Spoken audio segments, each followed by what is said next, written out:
अब मैं कुछ आयतें हैं जिनको आपके सामने रखता हूं। ये गैलेक्सी है हमारी, ये लेटरल व्यू है, ये टॉप व्यू है मिल्की वे गैलेक्सी जिसका हिस्सा है हमारा सोलर सिस्टम। ये उसका स्केच है, एग्जैक्ट पिक्चर नहीं है। इस गैलेक्सी के अगर आप डायमेंशंस देखें तो एक बाजू से दूसरे बाजू 1,00,000 नूरी साल यानी 1,00,000 लाइट ईयर्स का डिफरेंस है, डिस्टेंस है इस हिस्से से उस बाजू तक। लाइट ईयर क्या है? रोशनी 1 सेकंड में तकरीबन 1,86,000 मील या 3,00,000 किलोमीटर चलती है 1 सेकंड में।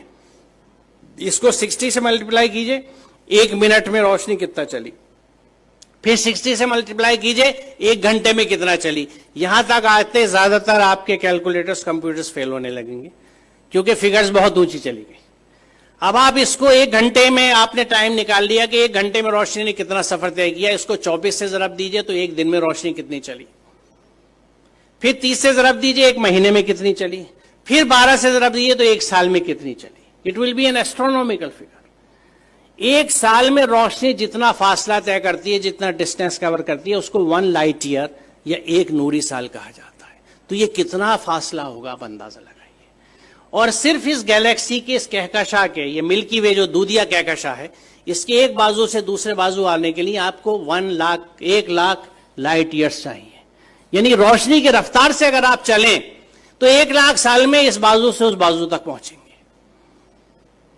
यहां अजमत का एहसास होता है अल्लाह ताला की। और ये मिल्की वे जो एक गैलेक्सी है, ये ऐसी एक गैलेक्सी नहीं है, बल्कि there are millions and millions of these galaxies पूरी कायनात में।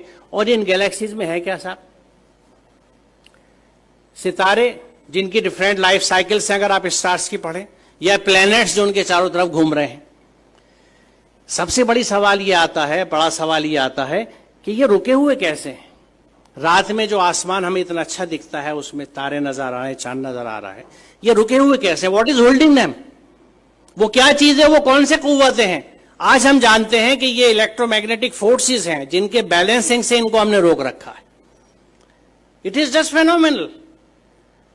आप ये समझिए कि मैग्नेटिक फोर्स को कंट्रोल करने के लिए इस वक्त हमारे पास जो सबसे अच्छी एग्जाम्पल है, उदाहरण है, वो मैगलेव ट्रेन का है कि मैग्नेटिक लेविटेशन से रेल की पटरी से 6 इंच ऊपर ट्रेन रन करती है, जिसको मैगलेव ट्रेन कहते हैं।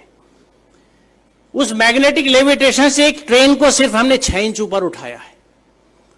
और इन प्लैनेट्स का जो billions and billions of stars and planets और सूरज हैं, सितारे हैं, ये किस तरह से बैलेंस किए हुए मैग्नेटिक फोर्सेस के साथ। ये कितना जबरदस्त कैलकुलेशन है, कितना जबरदस्त हिसाब है। और इसको जब आप समझते हैं और सूरह रहमान की उस आयत को देखते हैं कि बस समा रफा व वज़ल मीज़ान, तो बात समझ में आती है कि उसने आसमान को बुलंद किया और एक तवाजुन कायम कर दिया। तवाजुन की अहमियत की वजाहत है क्योंकि आप इमेजिन कीजिए, मुझे नहीं पता, मैंने बचपन में खेल खेला है, उसका जिक्र मैं हमेशा इस तकरीर में अपनी करता हूं कि मैग्नेट से जब हम लोग छोटे थे तो हमारे पास वो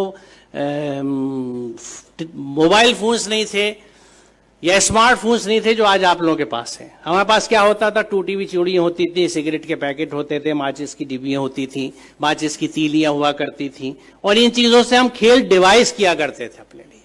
तो मैग्नेट से हम जो एक खेल डिवाइस करते थे, और वो घर से जल्दी से किसी तरह जब अम्मी की नजर बचती थी सुई उठा लाते थे या आल पे ले लेते थे अब्बा के ड्रॉज में से कि कागज के ऊपर पिन रखी और नीचे मैग्नेट रख के उसको घुमाना शुरू किया तो ऊपर से वो सुई घूमती थी। अब इस सुई को अगर आप बीच में रख के दोनों साइड मैग्नेट रख लें तो जिधर मैग्नेट का फोर्स ज्यादा होगा सुई उधर भागेगी।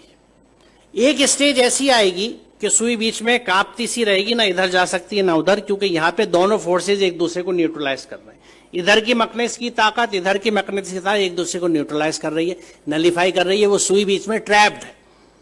अब आप इसे इमेजिन कीजिए कि अगर आप ऐसे ही 2 मैग्नेट ऊपर नीचे रख लें और उस कागज को निकाल दें तो 4 मैग्नेट के बीच में हैंग कर जाएगी नीडल।